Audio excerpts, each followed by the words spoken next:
Share dilution. ഒരു കമ്പനിയാണെന്ന് വിചാരിക്കുക, ഒരു സ്റ്റാർട്ടപ്പ് കമ്പനി ആണെന്നുണ്ടെങ്കിൽ നമ്മൾ സ്പോട്ടിൽ തന്നെ ഇക്വിറ്റി ഷെയർ കൊടുത്തു കഴിഞ്ഞാൽ നമ്മളിൽ നിന്ന് 10%, 20% ഷെയർ നമ്മുടെ അടുത്ത് നിന്ന് പോയി. ഇതാകുമ്പോൾ ഫ്യൂച്ചർ ഇക്വിറ്റിയാണ്. ഇന്ന് നമ്മൾ ഷെയർ കൊടുക്കില്ല, ഭാവിയിലെ ഒരു ഫണ്ടിങ് റൗണ്ടിന്റെ ബേസിൽ വാല്യുവേഷന്റെ പുറത്ത് ഷെയർ കൊടുക്കുന്നു. അതായത് ഫ്യൂച്ചർ കൺവേർഷനാണ് കൺവേർട്ടബിൾ ഇൻസ്ട്രുമെന്റ്സിലെല്ലാം നമ്മൾ ചെയ്യുന്നത്.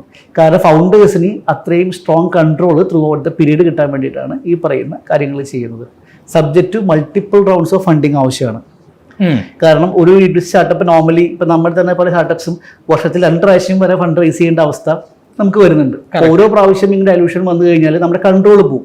അതെ, കമ്പനി നിയമപ്രകാരം അങ്ങനെ പറയുകയാണെങ്കിൽ 76% ഫൗണ്ടേഴ്സിൽ ഉണ്ടായാലും മാത്രമാണ് ഒരു സ്പെഷ്യൽ റെസൊല്യൂഷൻ പാസ്സാക്കാൻ പറ്റുക. അല്ലെങ്കിൽ ഓരോ ഇൻവെസ്റ്ററുടെ അടുത്തും ഓരോ പ്രാവശ്യം ഒപ്പീനിയൻ ചോദിച്ചാൽ ഇവന്റെ ഗ്രോത്തിനെ എഫക്ട് ചെയ്യും. അപ്പോൾ നോർമൽ ബിസിനസ്സിൽ നമ്മൾ എന്താ ചെയ്യുക?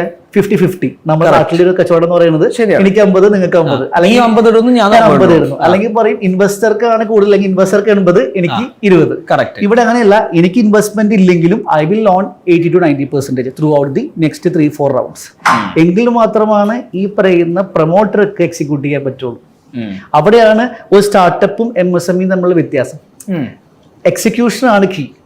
അപ്പൊ ഫൗണ്ടേഴ്സ് ഇക്വിറ്റി അല്ലെങ്കിൽ ക്യാപ് ടേബിൾ എന്ന് പറയും, സ്ട്രോങ് ആയിട്ടിരിക്കണമെങ്കിൽ ഡൈലൂഷൻ കുറയണം.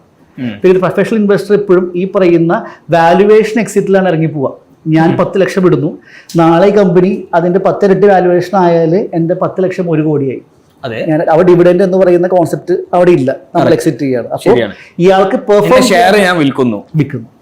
അപ്പൊ ശരിക്കും ഡിവിഡൻഡ് എന്ന് പറഞ്ഞ കോൺസെപ്റ്റ് സ്റ്റാർട്ടപ്സിലില്ല. വാല്യുവേഷൻ, അതിന് ടേൺ ഓവർ എങ്ങനെ കൂടുന്നു, പ്രോഫിറ്റബിലിറ്റി എങ്ങനെ ക്ലിയർ ആവുന്നു, ഈ ഒരു പോയിന്റ് മാത്രമാണ് ഇതിൽ വരുന്നത്. അപ്പം ബേസിക്കലി ഒരു സ്റ്റാർട്ടപ്പ് ബിസിനസ് മോഡലിൽ ഇൻവെസ്റ്റ് ചെയ്യുമ്പോൾ നമ്മൾ പ്രോഫിറ്റ് അല്ല നോക്കേണ്ടത്. അതെ, അടുത്ത റൗണ്ടിൽ വേറൊരു ഇൻവെസ്റ്റർ വരുമ്പോൾ അവൻ എന്റെ ഷെയർ വാങ്ങിച്ച് അതിൻ്റെ അകത്തിന് എനിക്ക് എക്സിറ്റ് കിട്ടും. രണ്ടാമത്തെ കേസ് ചില വാല്യൂബിൾ ആയിട്ടുള്ള ഇൻവെസ്റ്റേഴ്സ് ഉണ്ട്.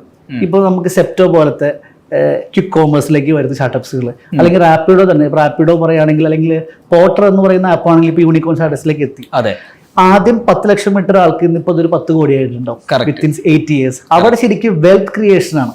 നമുക്കൊരു ആ പ്രൊഡക്റ്റിലും ഫൗണ്ടറിലും വിശ്വാസമുണ്ടെങ്കിൽ, ഒരു 5-6 വർഷം വെയിറ്റ് ചെയ്യാനുള്ള മനസ്സുണ്ടെങ്കിൽ, നല്ല കമ്പനീസ് ഇൻവെസ്റ്റ് ചെയ്താൽ അത് വെൽത്ത് ആയിട്ട് മാറും. നമുക്ക് ആ ഒരു പൈസ മതി